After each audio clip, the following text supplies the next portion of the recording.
Good afternoon and welcome to the Midday News. I'm Shamila Pula and here's what we have in the bulletin. 3 students held in deadly school stabbing in St. Thomas. Man shot during police confrontation in St. Elizabeth. And later in sports, Jamaican Scorpions and Barbados Pride locked in keen battle in second round of regional 4-day match at Sabina Park. Now the details. 3 students are now in police custody as investigations continue into the fatal stabbing of a grade 9 student at Seaforth High School in St. Thomas Monday.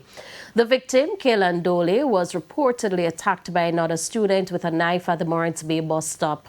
In a statement, the Education Ministry expressed deep concern about the incident. It said support is being provided through guidance counselors and officials deployed to the school.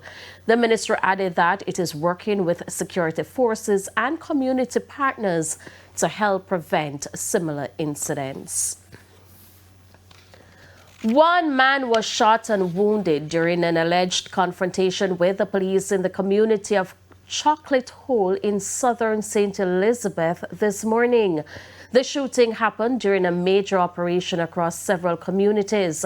Our news center was informed that an illegal firearm, ammunition, and police ballistic vest and other JCF items were seized following the incident in the Junction area.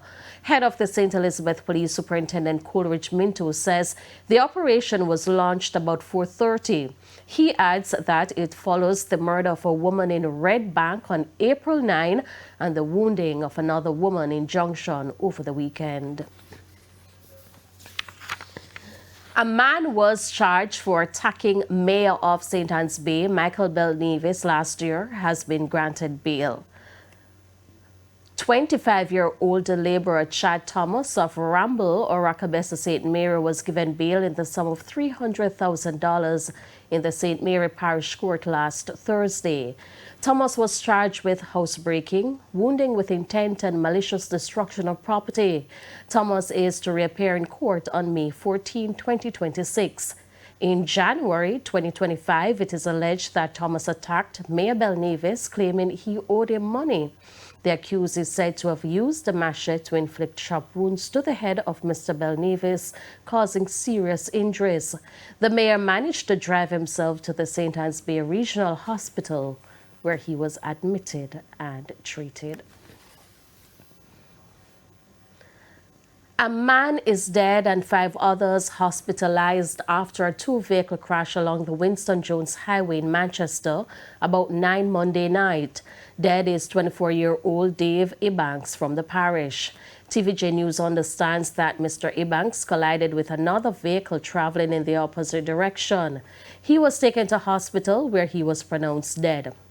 Other occupants involved in the crash were transported to hospital by ambulance. Their conditions remain unknown. Police say speeding may have been a factor.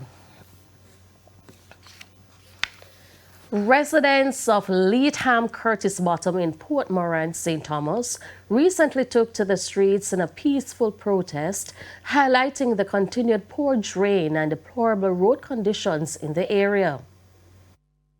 Business places, kids was unable to go to school, and we are here today just to let our voice be heard. We have yet to see anyone from authority, nobody from National Work Agency, nobody from Parish Council, nobody from, not even Stephen Shaw, who is head of the department. We have yet to see anyone here to represent us, and we need answers. We need help as it relates to moving forward, because where the drain is, it is unable to stay there.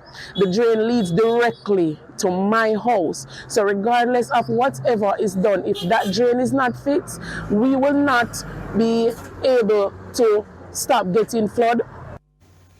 Residents say a nearby river has also become a major concern. This is especially during periods of heavy rainfall. They also pointed to what they describe as a lack of attention from elected representatives.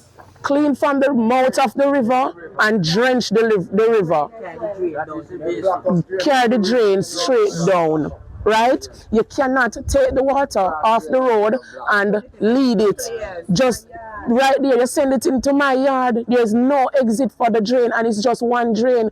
Portmont used to have multiple drainage, right? When they came to do the road, they cover everything. They blocked all the drain. Now Portmont have one drain. Think about this. We have neighboring communities.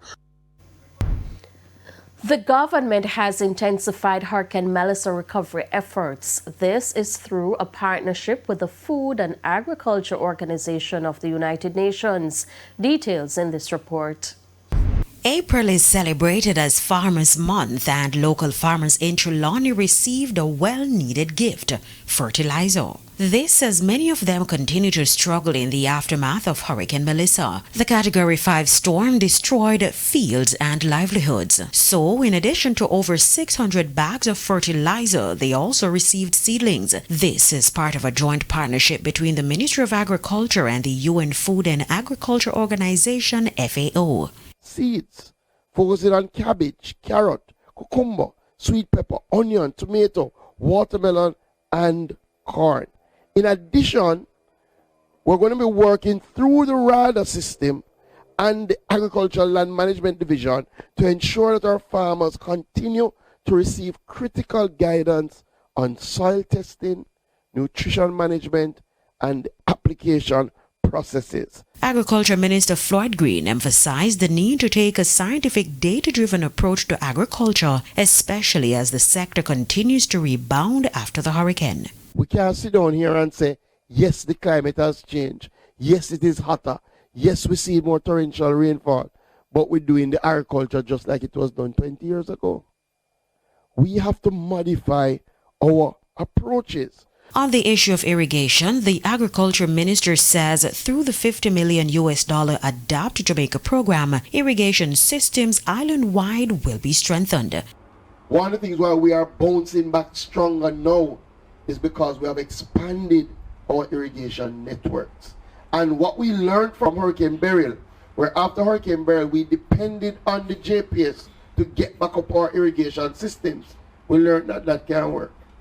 So now we have outfitted a number of our irrigation systems with backup generator and power so that we could get them back on stream. After Hurricane Melissa, within 1 week of the hurricane, 75% of our customers had irrigation again. Kerry and Simpson, TVJ News.